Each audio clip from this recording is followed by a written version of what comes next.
الطبيعي إن كل لعيب له لقب معين. يعني مثلا حسام حسن العميد، أحمد حسن الصقر، محمود الخطيب بيبو، ميدو العالمي. لكن اللي مش طبيعي إن لاعب واحد يلقب بأكتر من 4 ألقاب: عمدة الهدافين، مرعب الحراس، متعب المدافعين، القناص، ملك الدقيقة 90. وده بقى لو دل على حاجة فبيدل عن عظمة اللاعب اللي هنتكلم عليه النهاردة في الكرة المصرية. السلام عليكم ورحمة الله وبركاته. أهلا بيكم. أنا أحمد خليفة، وهنتكلم النهاردة عن مهاجم الأهلي ومنتخب مصر المرعب عماد متعب. قبل ما نبدأ الفيديو ما تنساش تعمل لايك للفيديو، تشترك في القناة، وتفعل الجرس عشان يوصلك كل جديد. حكاية النهاردة بدأت في مدينة بلبيس التابعة لمحافظة الشرقية، وبالتحديد يوم 20 فبراير 1983، لما اتولد واحد من أفضل المهاجمين في تاريخ مصر والأهلي: عماد محمد عبد النبي إبراهيم متعب. عماد من أول ما بدأ يلمس الكرة في الشارع والموهبة ظهرت عليه، الأمر اللي خلاه ينضم لنادي بلبيس. ولما وصل لسن 13 سنة لفت نظر كابتن محمد صلاح، وده واحد من مدربين قطاع الناشئين في نادي بلبيس، اللي خده من إيده وطلع على النادي الأهلي عشان يخوض الاختبارات، اللي طبعا نجح فيها بكل سهولة. وبالفعل انضم لناشئين الأهلي سنة 1996، ومن أول انضمامه للناشئين لفت نظر جميع مدربي قطاع الناشئين اللي توقعوا له مستقبل كبير جدا في الكرة المصرية.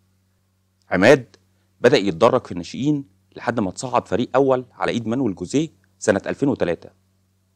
وقبل ما نتكلم عن إنجازاته ومشوار متعب المذهل مع الأهلي، فأنا عايز أعرفك الأول ظروف الفريق الأول وقتها كانت عاملة إزاي. الأهلي اللي كان بطل إفريقيا 2001 وتاني الدوري موسم 2001-2002 بعد أداء هايل طول الموسم ومنافسة شرسة مع الإسماعيلي اللي حسم اللقب على حساب الأهلي بفرق نقطتين بس.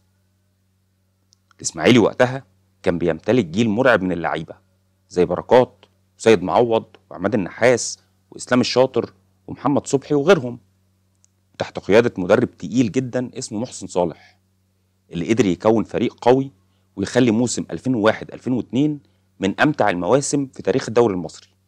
الأهلي برضو وقتها كان قوي جدا وعمل موسم جامد قوي قوي، ولعب مباريات عمرها ما هتتنسي لأي مشجع أهلاوي، زي مباراة الأهلي والزمالك 6-1، ومباراة الأهلي والإسماعيلي 4-4، اللي بتتصنف واحدة من أحلى المباريات في تاريخ الكرة المصرية.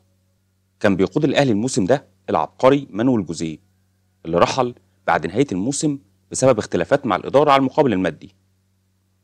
وبرحيل مانويل جوزيه بدأ الأهلي يدخل في نفق مظلم: نتائج سيئة في الدوري وفي أفريقيا، إصابات، إخفاقات، وأداء سيء، وزي ما أنت عايز تقول قول. موسم 2002-2003 اتعاقد الأهلي مع المدرب الهولندي جو بومفرير، وطبعا كل الجماهير كانت متفائلة جدا بالراجل ده بسبب قوة السي في بتاعه.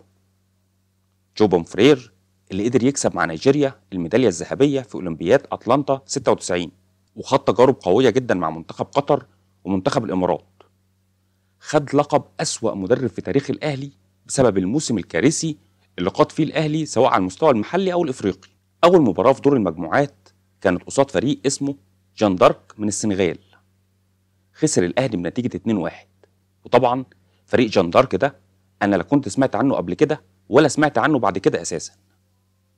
احتل الأهلي المركز الأخير في المجموعة برصيد 5 نقط، تحت الرجاء المتصدر برصيد 13 نقطة، ومازيمبي الثاني 10 نقط، وجان دارك الثالث 6 نقط. رحل جو بومفرير ومسك الأهلي مؤقتا فتحي مبروك، اللي قدر يكسب بطولة الكاس عشان يحفظ كرامة الأهلي الموسم ده ولو ببطولة واحدة حتى. ومع نهاية الكاس اتعاقد الأهلي مع مدرب برتغالي اسمه توني أوليفيرا. موسم 2003-2004 ما اختلفش كتير عن اللي قبله، وواصل الأهلي النتائج السيئة، لكن إدارة الأهلي ما استنتش لنهاية الموسم عشان تتدخل، وأقالت الجهاز الفني وقرروا يرجعوا العبقري مانويل جوزيه تاني عشان يقود الأهلي في النص التاني من الموسم.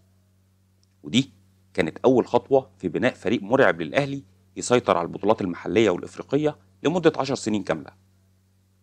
جوزيه قرر يعمل ثورة في الفريق الأول، وبدأ يعمل صفقات قوية جدا في يناير 2004، زي التعاقد مع محمد أبو تريكة من الترسانة ومحمد شوقي من المصري وحسن مصطفى من الاتحاد. ومع الصفقات بدأ جوزيه يبص على قطاع الناشئين اللي كان بيدور فيه على مهاجم بمواصفات خاصة يقدر ينفذ التعليمات الصارمة بتاعته، وبالذات مع إصابة أحمد بلال وهبوط في مستوى خالد بيبو ورحيل علاء إبراهيم. عماد متعب وقتها كان بدأ اسمه يتعرف بسبب أدائه المذهل في بطولة إفريقيا للشباب في بوركينا فاسو اللي قدر يساعد فيها منتخب مصر على الفوز بالكاس بعد ما أحرز 5 أهداف خد بيهم لقب هداف البطولة. بعدها شارك متعب مع منتخب الشباب في كأس العالم 2003 اللي كانت مقامة في الإمارات، وعمل بطولة كبيرة جدا وأحرز هدف من أحلى الأهداف في تاريخ مصر قدام منتخب إنجلترا. جوزيه قال لك بس هو ده اللي أنا عايزه، وبالفعل صعد عماد للفريق الأول. لكن للأسف بداية عماد ما كانتش موفقة قوي بسبب إصابته بكسر في رجله في مباراة الأهلي والمحلة. لكن مع بداية موسم 2004-2005 عماد متعب كان اتعافى من الإصابة وجاهز للمشاركة، وعمل أداء هايل مع جوزيه في معسكر الإعداد، الأمر اللي خلى جوزيه يعتمد عليه في التشكيل الأساسي من بداية الموسم. الأهلي كان عمل في بداية الموسم ده أنجح موسم انتقالات في تاريخه بعد ما قدر يتعاقد مع إسلام الشاطر وعماد النحاس ومحمد بركات ومحمد عبد الوهاب ومحمود شيكو، ويا رب ما كنتش نسيت حد. عماد الحقيقة ما خيبش ظن جوزيه وعمل موسم هايل مع الأهلي، وخد هداف الدوري برصيد 15 هدف، وساعد الأهلي في التتويج باللقب اللي كان غايب عنه من سنة 2000 لحد 2005. وكمان قدر يحرز 6 أهداف في بطولة إفريقيا 2005 اللي توج الأهلي بيها بعد غياب 4 سنين عن آخر تتويج. وطبعا ده لفت انتباه حسن شحاتة المدير الفني لمنتخب مصر وخلاه يقرر يضمه للمنتخب.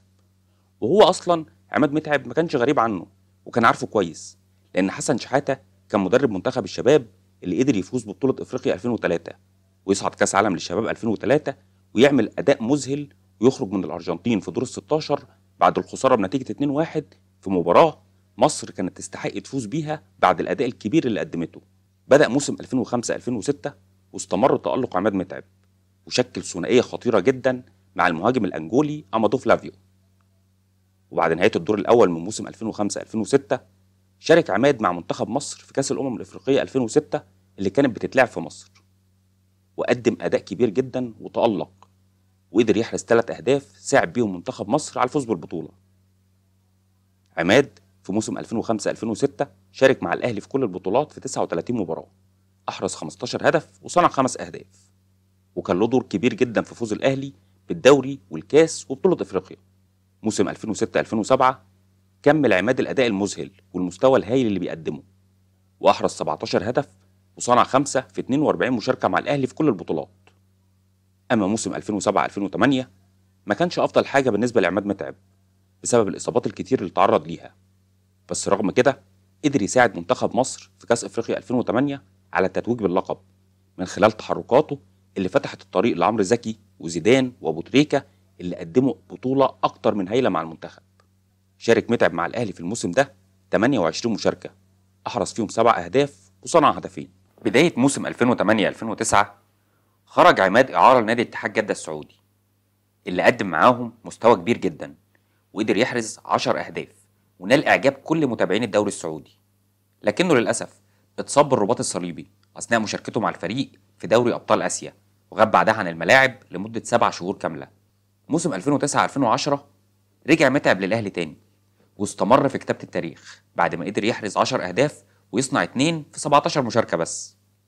وفي إبريل 2010 اتصاب عماد متعب في ظهره واضطر يسافر ألمانيا عشان يتعالج، وبعد رجوعه ومع بداية موسم 2010-2011 وقع متعب على عقود انتقاله رسمية لنادي ستاندرد لييك البلجيكي اللي ما كملش معاهم شهر وفسخ عقده.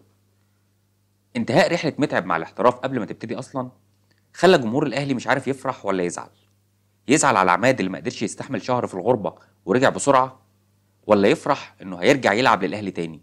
لكن الأغلبية العظمى كان فرحان لأنهم عارفين إمكانيات متعب الكبيرة جدا وواثقين انه هيبقى إضافة قوية للفريق لو استمر معاهم.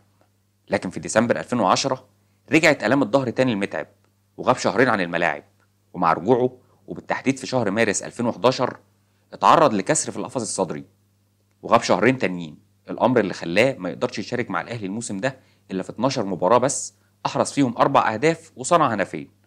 أما موسم 2011-2012 فما اختلفش كتير عن اللي قبله، وغاب عماد عن معظم مبارياته بسبب الإصابات المتكررة، وشارك في 16 مباراة أحرز فيهم 6 أهداف وصنع هدفين. واستمر الهبوط في مستوى عماد للموسم اللي بعده، وما قدرش يحرز فيه غير 6 أهداف فقط ويصنع هدف. موسم 2013-2014 كان الأسوأ لعماد مع الأهلي، وما قدرش يحرز غير 3 أهداف بس بعد ما شارك في 6 مباريات. موسم 2014-2015 رجع عماد تاني للتألق مع الأهلي، وقدر يشارك في 40 مباراة أحرز فيهم 18 هدف وصنع 3 أهداف. لكن من موسم 2015-2016 لحد ما أعلن متعب اعتزاله موسم 2017-2018 ما قدرش يحرز مع الأهلي غير 12 هدف فقط في 3 مواسم، وده برضه كان بسبب الإصابات المتكررة. متعب لولا الإصابات كان زمانه محطم كل الأرقام القياسية اللي في الدنيا، وعلى الرغم من التاريخ الكبير اللي عمله مع الأهلي ومنتخب مصر إلا إنه كان ممكن يحقق أكتر من كده بكتير قوي قوي. متعب مهاجم بإمكانيات جبارة، وقدر يعلم مع الجمهور وخلاهم يحبوه ويعشقوه، مش بس عشان هو مهاجم جامد وهداف كبير، لأ، عشان كمان نوعية أهدافه اللي ما تتنسيش، زي أهدافه القاتلة في الدقيقة 90 وعدد أهدافه الكبير قدام الزمالك اللي وصل ل10 أهداف كاملة. على المستوى الشخصي متعب كانت حياته فيها إثارة للجدل وخناقات كتير، زي مثلا خناقته مع ضابط شرطة واعتداؤه عليه سنة 2005، أو إطلاق النار في يونيو 2011 على واحد عاكس مراته اللي هي يارا نعوم ملكة جمال مصر السابقة، أو التعدي على ضابط شرطة وأمين شرطة في إبريل 2014 واتعرض على النيابة وخرج بكفالة. بس بالرغم من المشاكل الكتيرة اللي في حياته، لكن عماد واحد من أفضل المهاجمين في تاريخ الأهلي ومنتخب مصر. وعايز أتكلم شوية عن أرقام متعب المذهلة عبر تاريخه. متعب مع الأهلي شارك في 303 مباراة أحرز فيهم 121 هدف وصنع 31. أما مع منتخب مصر فشارك في 72 مباراة أحرز فيهم 29 هدف، منهم أهداف ما تتنسيش زي هدفه في مرمى كوت ديفوار في بطولة أفريقيا 2006، أو هدفه في مرمى نيجيريا في بطولة أفريقيا 2010، وكمان هدفه التاريخي قدام منتخب الجزائر في تصفيات كأس العالم اللي أحرزه في الدقيقة 94 من المباراة وتسبب في زلزال في كل شوارع مصر، لأن الجول ده خلانا نلعب مباراة فاصلة مع الجزائر بعد ما تساوينا معاهم في النقط وعدد الأهداف. لكن للأسف خسرت مصر المباراة الفاصلة وصعدت الجزائر لكأس العالم. وبكده نكون خلصنا كلام عن واحد من أفضل وأمهر المهاجمين في تاريخ مصر، عماد متعب. لو عجبك الفيديو ما تنساش تعمل لايك للفيديو وتشترك في القناة وتفعل الجرس عشان يوصلك كل جديد. شكرا واشوفكم على خير.